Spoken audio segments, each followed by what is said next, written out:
Hi guys, my name is Ben Guilford. I'm the owner of the Fibre Company, and in this video we're going to take you through how to cut and tie your steel reinforcing in your suspended slab formwork so that your stand is going to be able to take the weight of the oven that you're going to be building on top of it. So first thing is to understand why we have reinforcing. So the reinforcing in your concrete is there to give it tensile strength. Concrete is incredible in pure compression, it's amazing, but as soon as you try and bend it or stretch it, it fails fairly quickly, and that's where steel comes in. Steel is incredible in tension, not as good in compression.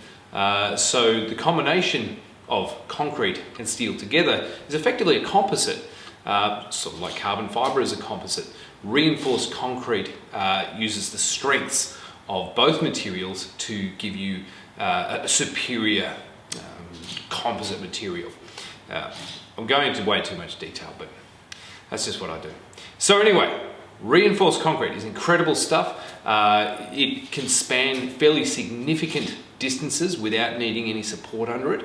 One of the things that we get asked from time to time is, oh, do I need to put a lintel across the front edge, you know, the open edge of my concrete slab? And the answer is no, you don't need a lintel. Reinforced concrete, if it's reinforced properly, is more than capable of spanning a fair distance without needing a lintel, an exposed steel beam underneath it to hold it up.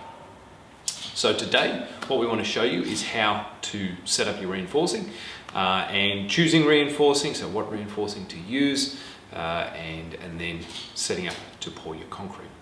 Some tools you're going to need. You're going to need an angle grinder with some cutting discs suitable for cutting steel.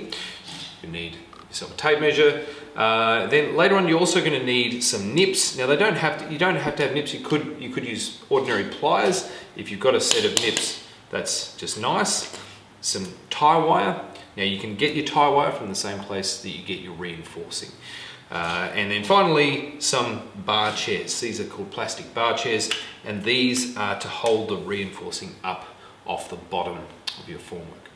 One of the things that is important to understand about reinforcing, so steel, we know that steel rusts, right? If it's exposed to the elements, the steel is going to rust very quickly. However, if it's encased in concrete, it takes decades and decades to start corroding. I think it's something like centuries. And so what we want to make sure is that we have at least 40 millimeters of concrete in between the air and the steel. Okay, so that's why we have bar chairs, because if the steel reinforcing was sitting on the bottom of the formwork, when we strip the formwork away, well, we see the steel, and that means if we can see it, if it's right at the surface, it's going to rust.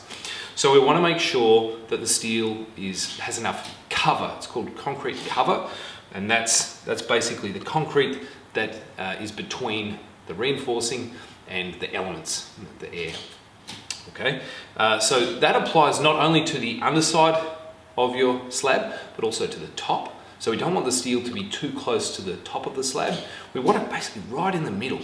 Same thing with the sides. We don't want your reinforcing to come all the way to the edge of the slab. We want it to sit 40 or 50 mil back from the edge of the slab. The reason I'm telling you this is so that you'll know how to measure up your steel to cut it, because you're going to need to take off 40 or 50 millimeters off each end to make sure that it's not getting too close to the walls. All right, so what reinforcing should you use for your concrete slab? Now that is a fairly open-ended question because it does depend on the style of stand that you build. But if you build any of the stands that we have shown on our website, you can basically use this reinforcing here. This is what's called SL81. 81, so 8 millimeter bar, and the 1 stands for 100 millimeter centers.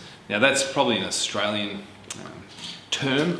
I'm guessing in the US it's probably got a slightly different name, but the theory is the same. You're wanting a certain thickness of steel bar at a certain center. Right now you can also get SL72, so 72 is 7 mil bar at 200 mil centers, which is a lot weaker, and that's probably what's in the concrete that we're standing on right now for this factory floor, which is pretty strong. So SL81 is over-engineered, so it's technically more than we really need, but because we're only concreting this tiny little area, we're not doing 200 square meters of concrete, so we can actually go a little bit overboard with the reinforcing without spending very much more money at all. In fact, if you wanted to, you could get straight bar, so 12 millimeter or 16 millimeter straight reinforcing bar, and make your own mesh, you know, tying it up with tie wire, and make something that's effectively bomb-proof. But for the purposes of building our stands, the SL81 is more than enough. Just be aware, if we do a design that needs more than that, we will mention that in that block layout. We will actually specify that you should use a slightly different reinforcing. Okay, and so you can see the links in the description for our layouts and for our written instructions for building your stand. So to get the size of this right, one of the easiest ways of doing it is just to lay it into the formwork and then mark out where it needs to be cut so that it has the right clearance or cover from the edges. We have standard size sheets here.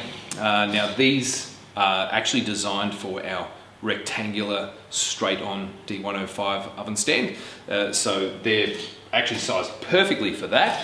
What we've built here is our standard corner stand for the D105, so we're actually going to have to use 2 sheets of the reinforcing. We're going to overlap them in the middle, which is really going to beef it up and not waste any of the material. I've deliberately measured 50 mil off this face and off that face, and you can see, well, it's sort of overlapping here. So what we want to do is measure in roughly 50 millimeters from this face.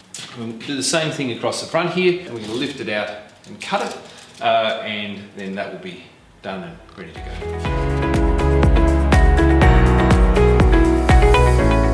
As you can see, we had this gap here. So our first sheet got 3/4 of the slab done, and we've still got a chunk left here to do. Now, one thing that you can't do is you can't just cut a piece of reinforcing to fill that space like we did with the formwork and sort of butt them up against each other, because then you've got a section here that has no continuity of steel, and that will be very weak. You'll want a break there, basically.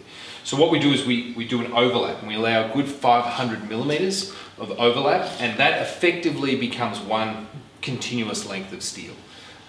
So we're going to tie those together later on, but what we've done is we've cut a sheet down, again try not to waste any material if we don't have to, and we'll allow that overlap there, and then I'm going to trim this to follow this profile. Okay, so I'm about to tie our 2 sheets of mesh together using tie wire.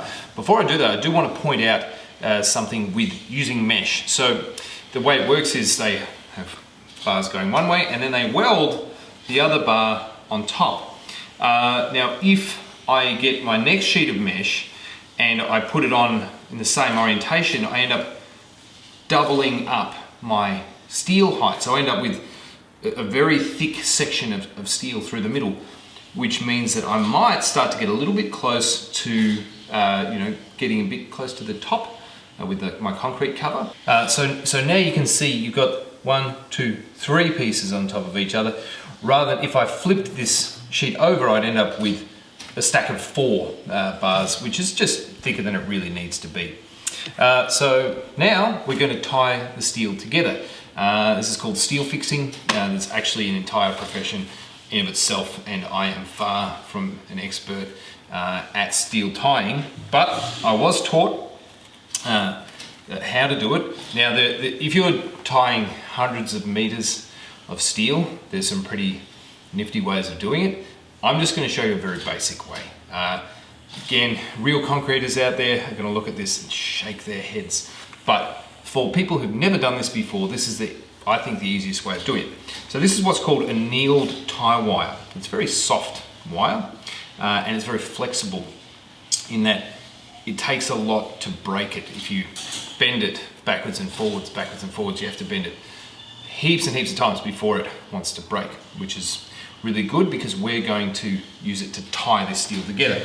So get some pliers. If you have some nips like this is great. They do make it easier, but pliers will work as well. Cut yourself off a length. It doesn't have to be long, maybe 6 inches or so. Come in at an intersection where you've got sort of steel going in 2 directions.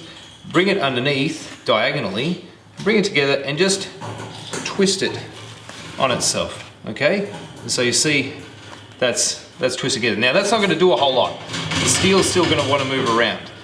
But if we now twist it up, so we grab this and we twist it, and you twist it, and you can see that it's tightened. And then if we want to get fancy, we can use some leverage, pull down, and then twist again, pull, twist, twist, and then once you've got a few twists on it, cut it, and we've got nice tight connection there. So I'm going to do that about every 400 mil roughly, and that's going to tie these 2 pieces together. Now there's entire videos out there dedicated to the art of steel tying, and this is not the intention of this video, is not to teach you how to become a steel fixer, but it's basically looping it around and then twisting it up so that it tightens it, and then you cut it off. You'll get little bits of steel that come off before when we're nearly done. We'll get a magnet and we'll pick all of those up, because otherwise they're going to leave a rusty mark on the bottom of our slab.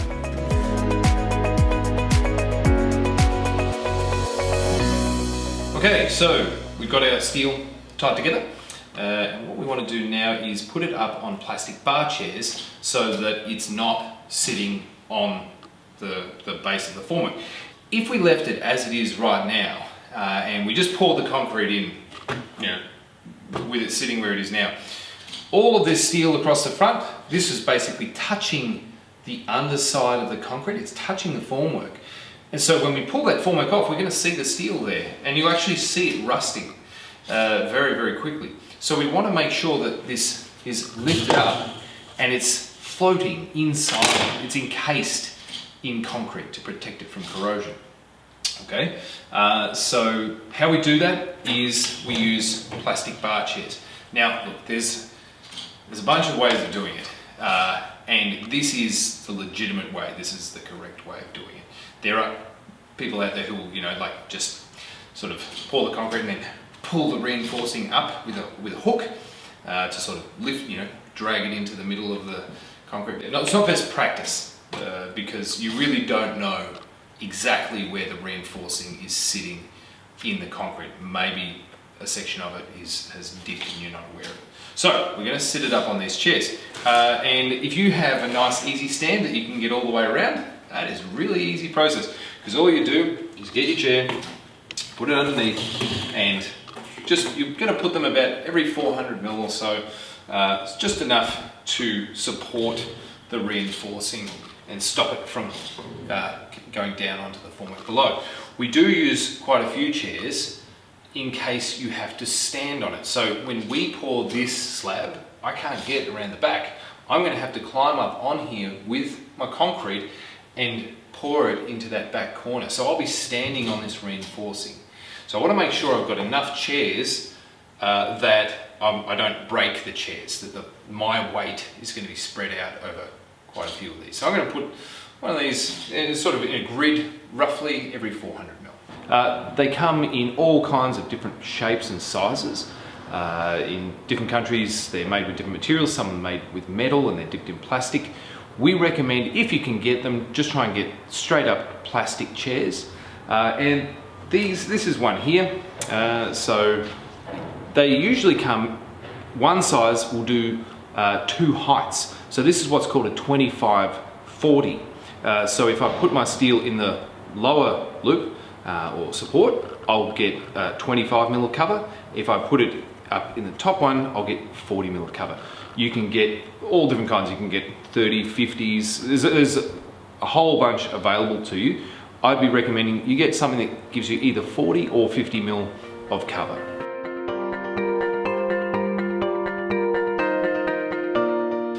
So we've got our mesh in, and look, that's enough. That is going to be more than strong enough to carry the weight of the stand. But as an engineer, I'm a huge fan of overkill.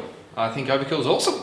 And again, because we're not doing a huge section of concrete, we can overkill this thing without actually spending a whole lot of money at all. So I've got some additional bars here. These are 12 mil or half-inch Rio bar. And I do want to point out something actually, just bring this a little closer.